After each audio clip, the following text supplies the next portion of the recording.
de changer le nom du Congo en Zaïre. C'était tout à fait indiqué parce qu'à l'époque, je ne comprenais pas qu'un Zaïrois puisse porter le nom de Tienne, le nom de Joseph, comme ce fut le cas pour moi-même, qu'un Zaïrois puisse porter le nom de, je ne sais pas moi, Michel, Rocard, je dirais encore André et j'en passe. Alors, j'avais décidé la politique de recours à l'authenticité pour que nous puissions être conformes à nous-mêmes, c'est-à-dire conformes à notre culture, conformes à nos mœurs, conformes à toute la vision que nous nous faisions de l'homme du Bantou que nous sommes. Voilà, monsieur de Belair, si vous voulez comprendre pourquoi nous avons décidé de recourir à la politique de l'authenticité. Mais je sais qu'au niveau de la Belgique, on présente cela comme étant une forme de repli sur soi, comme une forme de, je ne sais pas moi, de... Eh ben, je dis, tant pis pour vous, et tant mieux pour le Zaïre. En ce qui concerne le contentieux belgo-zaïrois, écoutez-moi très bien. Ceci concerne beaucoup de choses. Il y a par exemple le génocide inconnu, je veux dire oublié ou ignoré. Pendant l'époque léopoldienne, il y a eu au moins 10 millions de morts zaïrois.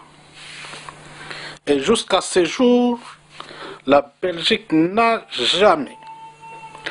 jamais tenté de reconnaître un seul de ces morts. Premier point. Deuxième point. Des soldats zaïrois congolais de l'époque ont combattu aux côtés de l'armée coloniale pendant la Deuxième Guerre mondiale. Il y a eu des morts zaïrois. Jusqu'à ce jour, il n'y a pas de reconnaissance des mérites de ces zaïrois qui ont donné de leur vie pour la Belgique. Et puis, il y a tout ce qui a trait au contentieux économique. Des millions de dollars zaïrois. D'abord, je tiens également à préciser, du point de vue économique, que pendant la Deuxième Guerre mondiale, il a été demandé aux Zaïrois de l'époque, donc congolais, de pouvoir soutenir un effort de guerre. Dans nos villages, dans nos campagnes, tout le monde a cotisé. Et si ma mémoire est encore bonne, on a parlé d'au moins 33 000 francs belges de l'époque, l'équivalent à l'époque d'à peu près, si je calcule très bien, d'à peu près 20 000 dollars de l'époque. Eh bien, si nous faisons les calculs de 1945 jusqu'à aujourd'hui où je vous parle, nous avons au moins des intérêts cumulés qui peuvent nous donner des millions, si pas des milliards de dollars. Un autre contentieux.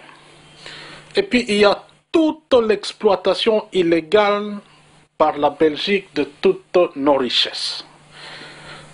Je vous rappelle que votre palais de justice, monsieur de Belair, a été construit avec l'argent du Zaïre. Les thermes de Spa ont été construits avec l'argent du Zaïre.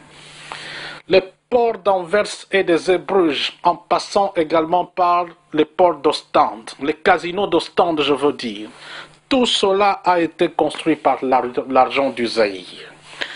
Les chemins de fer qui étaient à l'époque propriété de la famille royale, qui ont été rétrocédés à la Belgique, ont été construits par l'argent du Zaïre et notamment par le cuivre du Katanga et l'or de Kilomoto.